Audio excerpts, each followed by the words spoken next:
All right, gang, moving right along to story number 2. Did you guys know that March is International Women's Month? I certainly didn't know it until I forget where I saw it. I think it was some hashtag on Twitter that made me aware that March had even been appropriated for that particular duty, which I guess it's not surprising. It's not surprising that more and more months and days are being captured and appropriated for this particular orientation, this particular ethnic group, since the mushroom cloud of gender identity, ethnic identity continues to balloon and blossom and grow. So it makes absolute sense why this would have to happen. But what is funny is that in addition to all of March being International Women's Month, March 8th, which was just this past Monday, is also International Women's Day.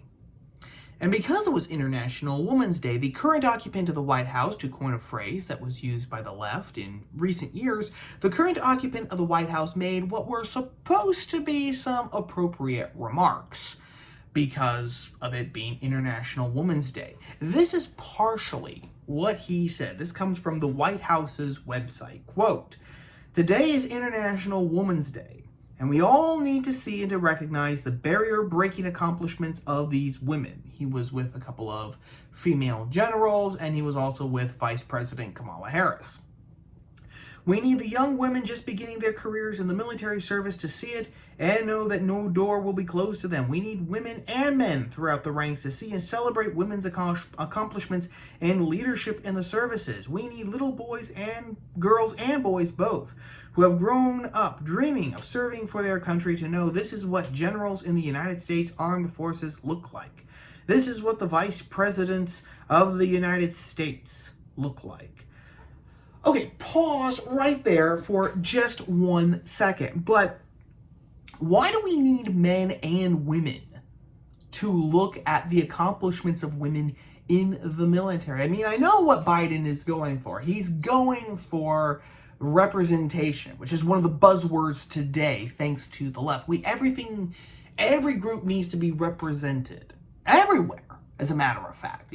We need to have black, lesbian, trans women in movies, right? They either need to be the stars of the movie, the protagonists, or they need to be one of the most important secondary characters, right?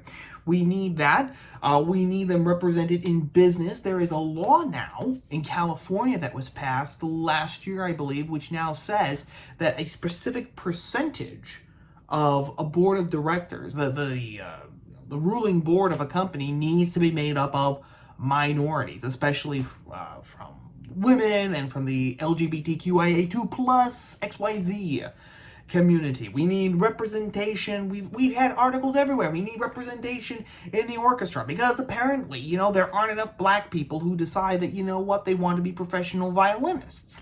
So I get what Biden is doing here, but why? Why would men, he said, little boys need to see women in leadership roles? They're not going to get anything out of it because the whole point of representation is that you can't even dream about having a certain job, of achieving a certain goal, unless you see someone who looks exactly like you doing that exact same thing. So why would the boys be getting anything from this? I mean, that is definitely a question. Now, I also have to bring up that we need little girls and boys both who have grown up dreaming of serving their country to know that this is what generals in the United States Armed Forces look like. I don't care if, an entire orphanage of children have dreamed of serving in some branch of the military. That's not the point of the military. The point of the military is to defend the country from physical enemies by killing them. That is, when you get right down to it, the most basic, fundamental purpose of a military. As the late, great Rush Limbaugh used to say, the purpose of the army is to kill people and to destroy things.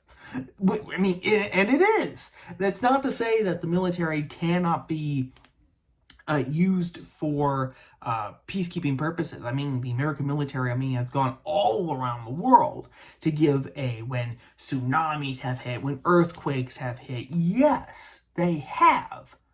But that does not get rid of the fact that the primary point of a military is to kill things and to destroy things. Kill people and destroy things, which now brings us to another section of these remarks that the current occupant of the White House made on International Women's Day.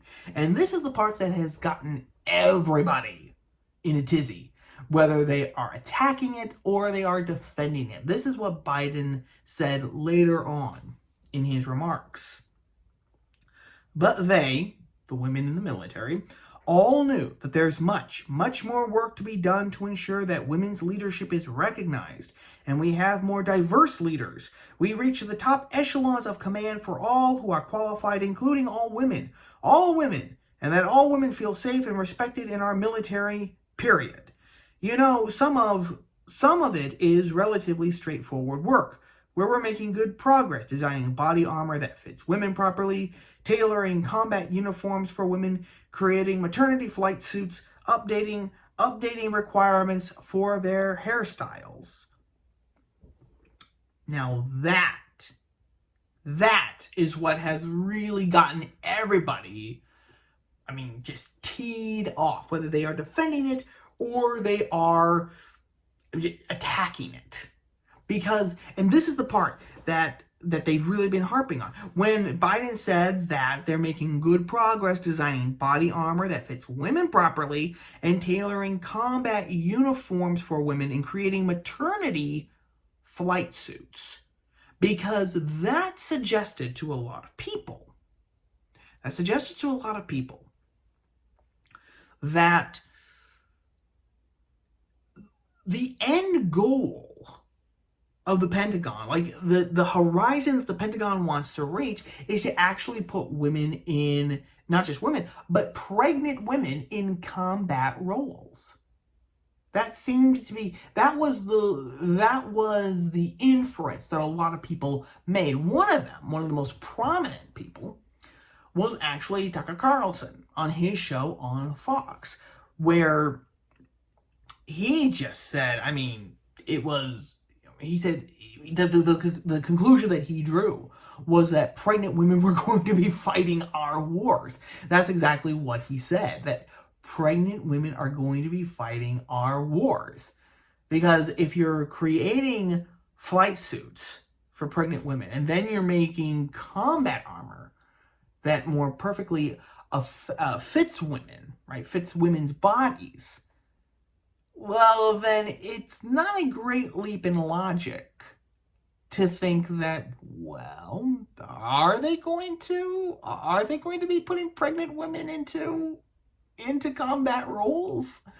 Now, this, of course, has led to a huge backlash against Carlson. And one of the people who actually hit back was Command Senior Enlisted Leader of the United States Space Command, Scott H. Stalker, who said this in response to Tucker Carlson. Drama TV. Ladies and gentlemen, that's what I call it. I'll apologize up front and tell you that I don't have cable news at home. I don't have it here in the office, and I don't watch a lot of drama TV. I understand some comments were made yesterday, and I watched the clip that Mr. Carlson produced as he referred to pregnant women in the military. I'll remind everyone that his opinion, which he has a right to, is based off of actually 0 days of service in the armed forces. Let me offer you my opinion. My opinion is based off of 28 years of actual service in the military, 28 years in the Marine Corps, in combat operations out at sea and in garrison. And so he was talking specifically about pregnant women in the armed forces today and how it makes us less lethal and less fit and less ready. Let me tell you where he's wrong. Those decisions were made by medical professionals, by commanders, and our civilian leadership that allows for women to have more time with their children, to recuperate, to get fit and ready, to take that time that's necessary that our medical professionals know is needed, which actually makes us a more lethal and ready and fit force, ready to fight the wars of today and the wars of tomorrow.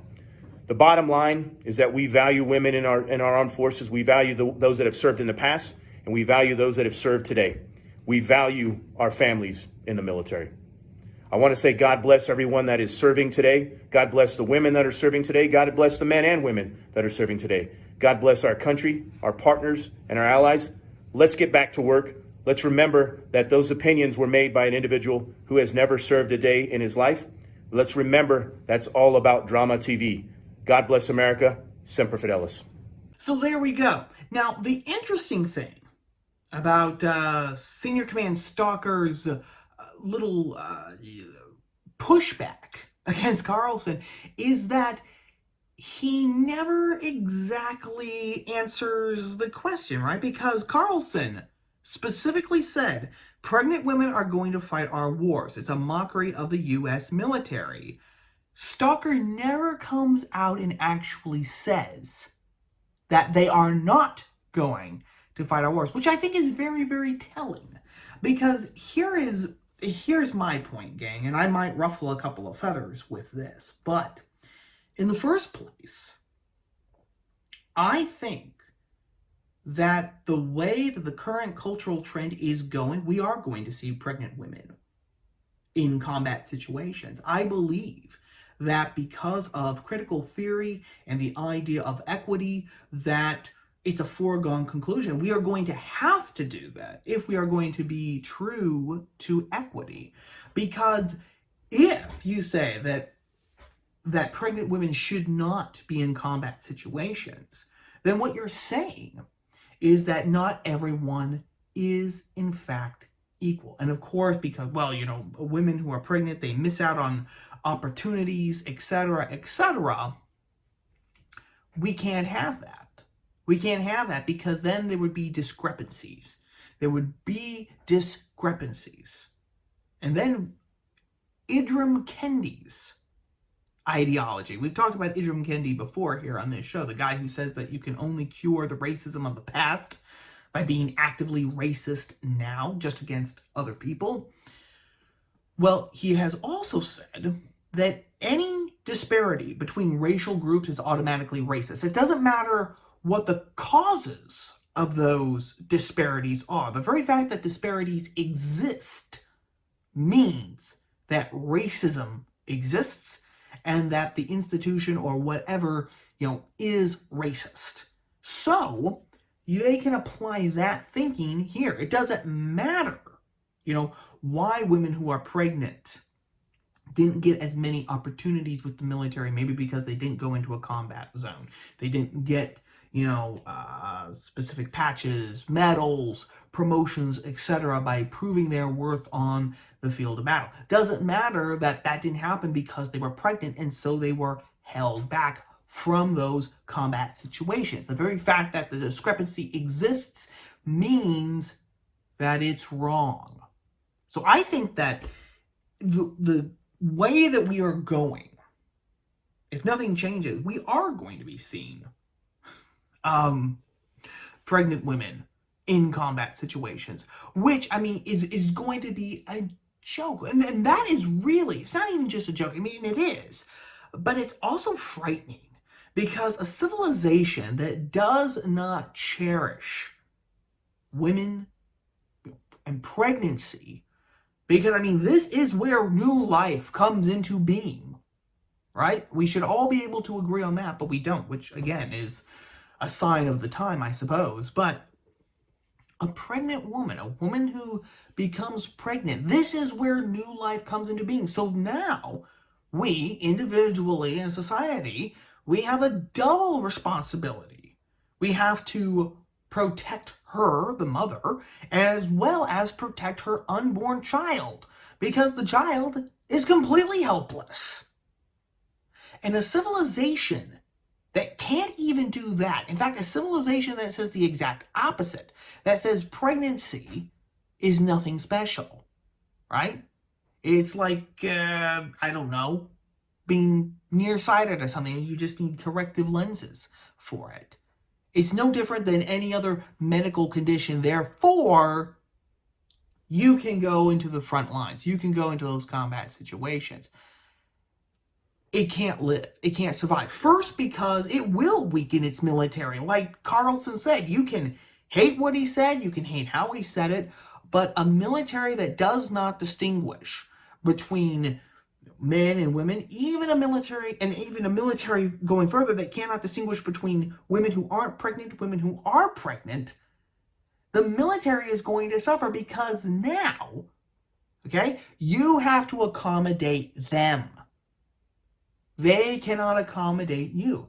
Let me just put it bluntly. Women who are pregnant can't do as much as men, or even as women who are not pregnant, and which is nothing against them. It's not a punch against them. They can't do as much because they are actually,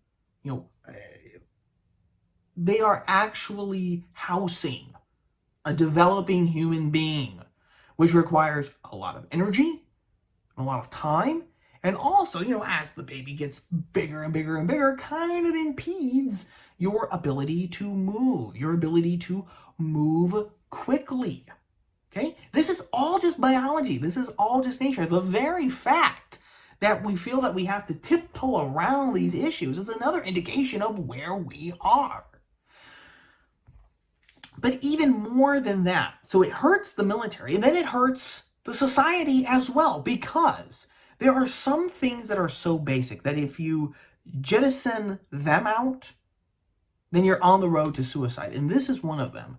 If pregnant women are not people to be doubly cherished, honored, respected, protected, because of the very fact that they are now mothers, and the very fact that they are now actually in the process of delivering a new human being into the world. If that's nothing special, if they can be cannon fodder, just as easily as someone like me, then society cannot even, it has lost even the basic understanding to keep itself afloat. Remember, societies continue on because women get pregnant.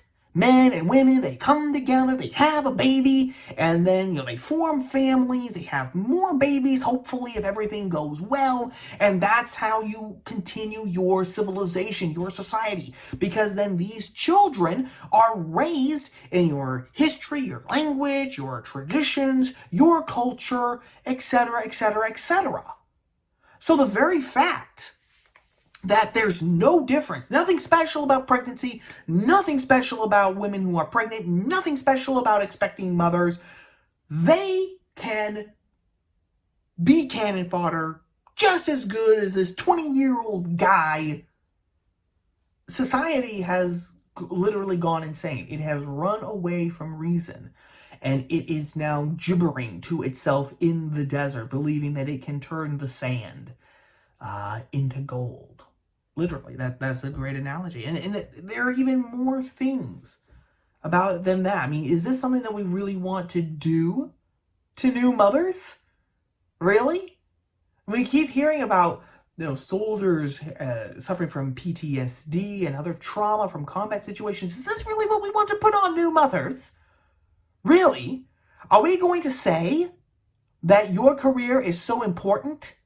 It's more important than your mental well-being, especially because you are about to become a mother. Not that you could potentially become a mother, but that you are a mother right now. The fact that you're pregnant. Is that really what we want to say to our women? Well, that's what society is going to say. That's what society is saying to us.